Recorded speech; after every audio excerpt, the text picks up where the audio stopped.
Welcome back everyone. Before I start this review, I want to mention there is to all regions 1 day free premium account to all regions from Wargaming, and the code is together 800k. I repeat, the code is together 800k.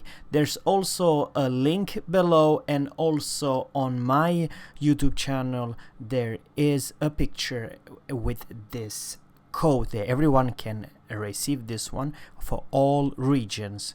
1 day free premium account. So guys, today I'm thinking to share and review this lovely ship, the USS Massachusetts. And I believe, guys, without saying too much, it's probably one of the most fun factor ship at tier 8. And if you are let's say a US battleship lover and you want to train, yes, I highly recommend you to purchase this ship. This ship I never had necessarily to purchase. I never purchased this ship. How is that in my port? Well, I got lucky but RNG gods, and that it was on the containers. Yes, I received this ship in my container. So yeah, some of you guys have luck, some don't. It is RNG after all. So USS Massachusetts. What is a USS Massachusetts? Well, you may argue that it looks very close to North Carolina, and she in some ways looks, shapes and form like North Carolina, but there are two other gimmicks with her, and I very much would like to say that it's a very few, guys, there's very few weakness about this ship. I love this ship. It's probably one of the most fun and most shall I say, in some ways extremely strong as well. And let's talk about the gimmick of this ship. If you probably know, there's two different between, let's say, Alabama and this ship, or probably North Carolina and USS Massachusetts. And it's of course, guys, the secondary. I do run a Nikolai. This is a destroyer captain, for crying out loud, but it fits like a glove.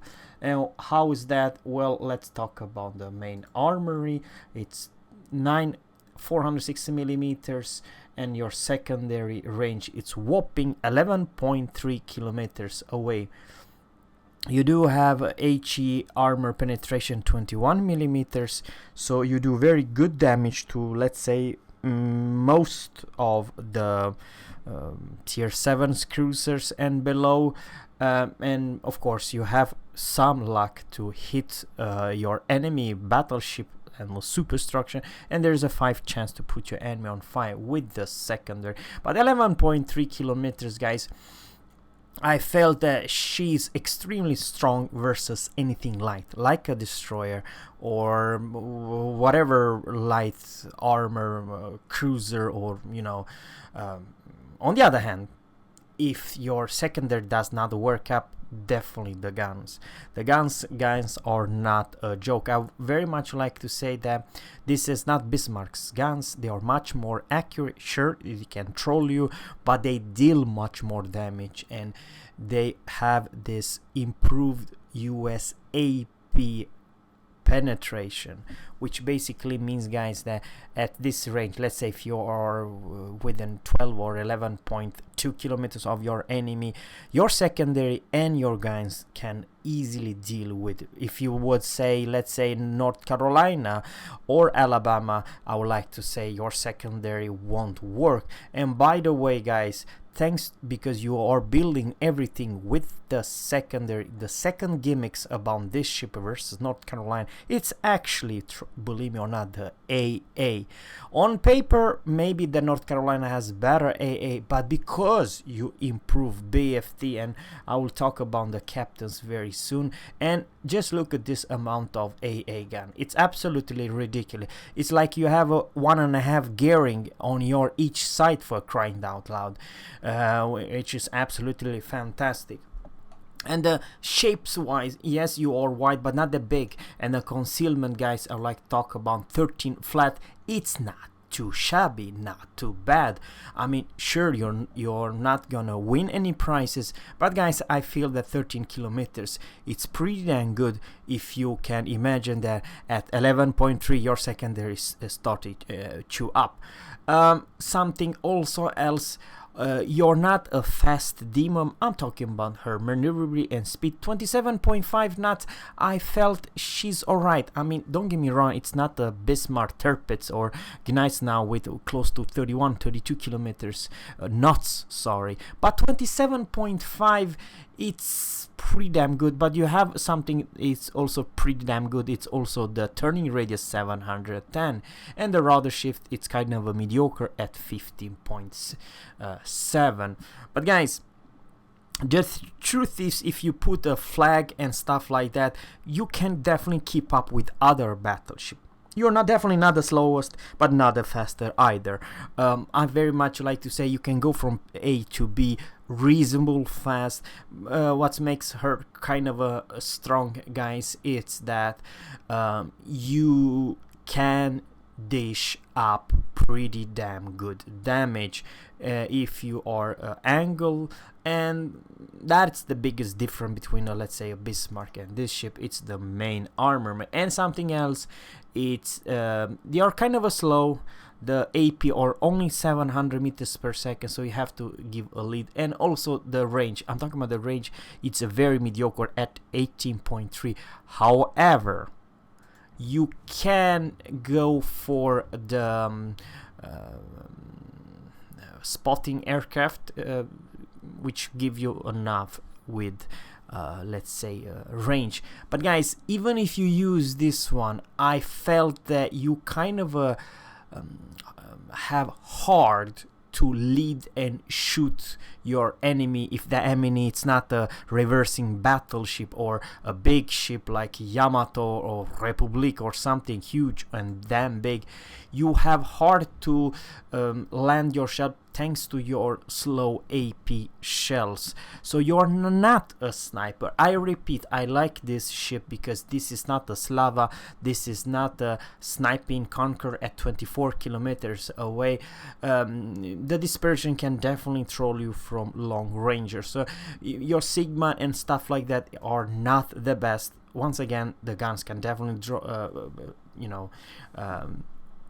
troll you. On the other hand, guys, I honestly believe at this sweet spot, 15 and below, 15 to 10 kilometers, you are a monster and probably one of the strongest tier 8 battleship up there, together with the secondary, together with some other gimmicks. And let's talk about the other gimmicks. And of course, guys, it's this heel.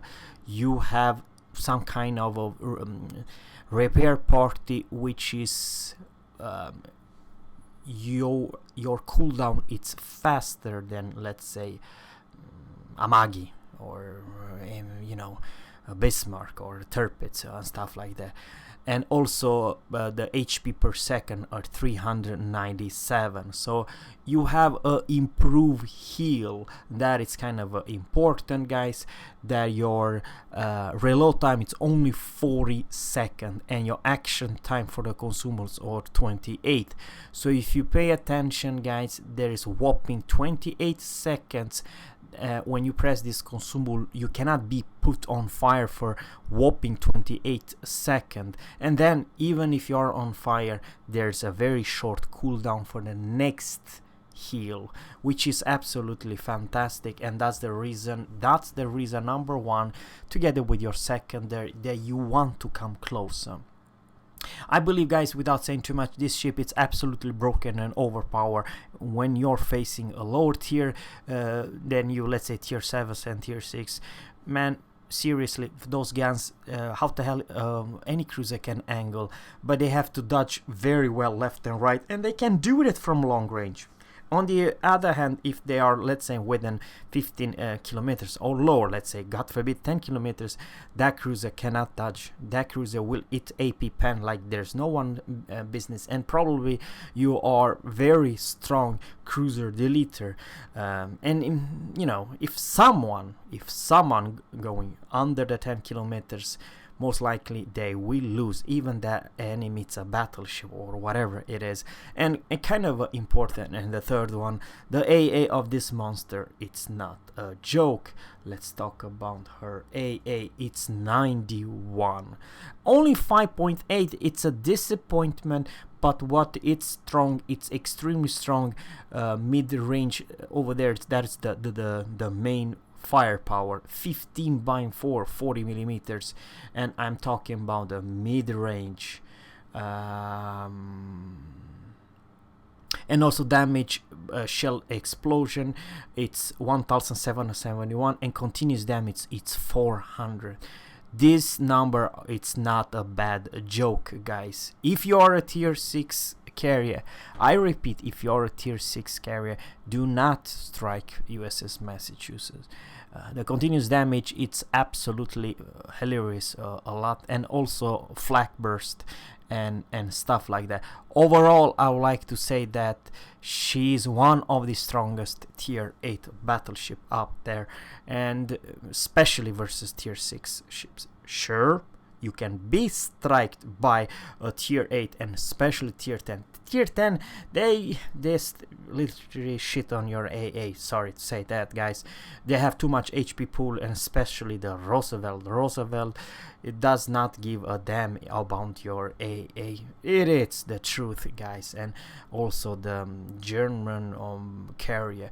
But I would like to say, if you're together with another cruiser or battleship, then you have a good combination of your AA. But for the same tier and lower, I do honestly believe, because of your build, I repeat, because of your build, the AA, it's fantastic. And all those gimmick, heal, secondary, and AA makes this ship pretty damn strong. And something else, and I also kind of forgot, those huge damn big guns, no matter where they hit, if they hit the superstructure or what the hell they hit hard, and you do a lot of damage with those guns. And if you are on brawling, well, the second there definitely will help you with to-do-doom. So yeah, that's the fun part of it. So let me know in the comment below what you think about USS Massachusetts. Do you own her? I would like to say that, guys, I will go so far in fan factor, I give her as much as 10 out of 10. It is a lot of fun ship. You will enjoy it.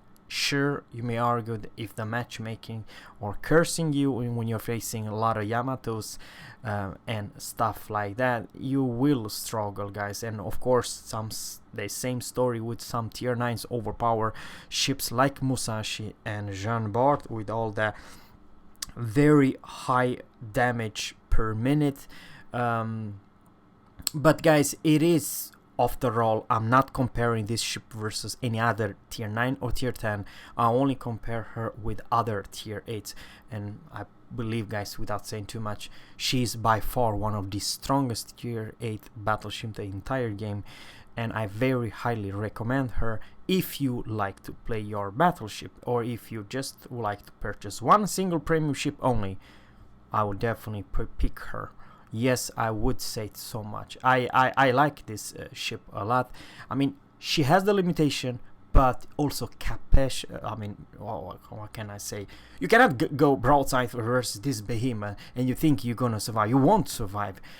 She's very hard hitting guns, and if the guns will miss, probably the secondary won't miss. So there is a chance that you will eat citadels and put yourself on fire if you brawling versus this behemoth of a ship. And together with the strong heal and strong AA makes this ship absolutely worth every single penny if you can afford her. because let's face it, guys, we all living in a world there, what it's okay for someone, I'm talking about amount of doubloons, maybe it's not okay for anyone else in other corner of this world. So I'm not saying too much. I'm very careful to say or recommend any doubloons or any spending for digital goods, but I'm just saying, if you can afford it, if the price is alright for you, I definitely would like to say I do recommend her. And guys, no more talking. In the next video I will talk about her gimmicks and the gameplay. I hope you enjoyed this short review. Please give it a like or dislike if you didn't like it. As always, guys, stay tuned for more.